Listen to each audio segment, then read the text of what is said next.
on social media, but so what? That's like, you got to take the yin and the yang with anything that you enjoy doing. You know what I mean? All right. So next news story, right?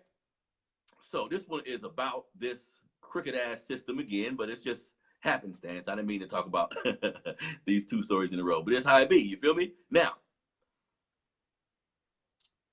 a news story out of Alabama is saying that Alabama incarcerates blacks more than 3 times the rate of white people. Now, the Department of Justice lawsuit says that state prisons fail to adequately protect inmates. And again, we talk about these kind of stories because it's important to understand if you have a young person in your family, because this story is about Alabama, but this shit takes place everywhere.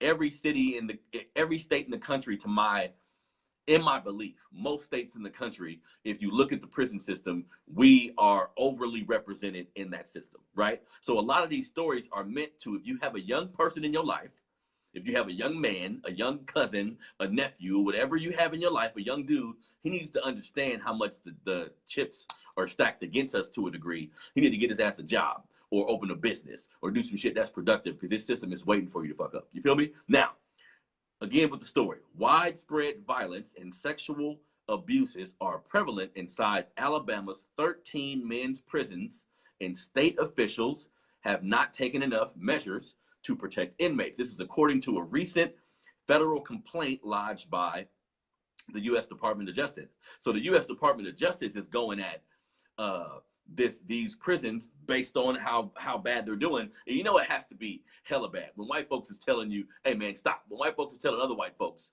you're fucking them up too bad. You know what I mean? That's when you know it's real bad. Typically they don't police each other in this manner. Now, former U.S. Attorney General William Barr filed a lawsuit on December 9th in U.S. District Court accusing Alabama state officials of turning a blind eye to rampant violations of prisoners preying on one another and correction officers using excessive force against inmates. Now, the state and its Department of Corrections were both named in the DOJ suit, which also cited overcrowding, a shortage of prison guards, crumbling infrastructure, violent prisoner deaths being underreported, and an influx of drugs and weapons pouring into the state lockups. The complaint asked the federal court to enjoin state and DOC officials, requiring them to adhere to the Justice Department litany of demands to fix Alabama's prison system. So look, the biggest thing, family, is it's important that we understand that this system is set up to go against us, man. That's why when we have young people around us, we understand economics and how sometimes people more or less do what they feel they have to do to survive. I mean, your stomach is growling. You're going to do what the fuck you got to do, and I understand that to a degree. But we also have to understand that, again, we're in a system that wasn't made for us, family.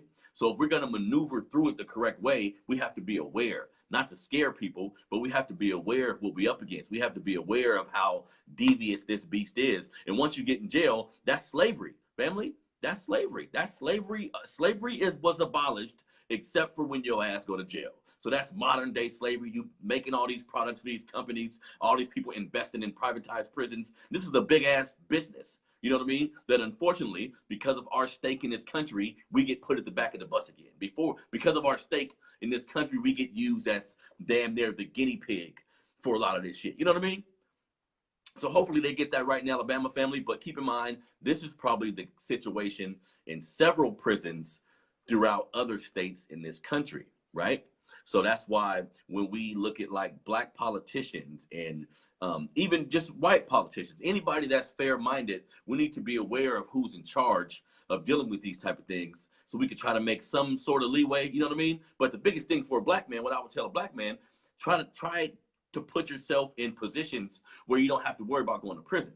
You know what I mean? Again, I understand what has some of us got these broken homes, which I'm gonna talk about a little later in the topic of the show. Some of us had these broken homes. Some of us find ourselves in situations where there wasn't a lot of money in the house or whatever the case may be. We got a mom on drugs. We living with grandma. We living with auntie. Like, we have these traumatic ass upbringings that shouldn't actually happen. That shouldn't happen to anybody of any race. You know what I mean?